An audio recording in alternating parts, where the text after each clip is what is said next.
Friend नमस्कार जय जगन्नाथ। देखो ये मोर मझिया दीदी बड़ दीदी तो आपने देखी घर को बुली आसी काली आसती राति आज पढ़ाऊँ मो नानी भारी मन दुख तो कौन कौच सान भणी की पाई केते खुशी बहुत खुशी पढ़ेला बेलू भारी दुख लगुच तो फ्रेंड दीदी तो बहुत मन दुख कर कौन करवा जावाक तो पड़ो निज कर्मक्षेत्र को तो मोर घर बना होने जानते तो मिस्त्री लगी जेहेतु जावाक पड़ो आईटा मो नानी घर देखो फ्रेंड तो केमती लगुच आपने कहे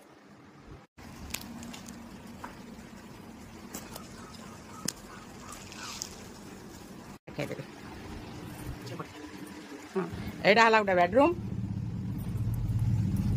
एटा ठाकुर रूम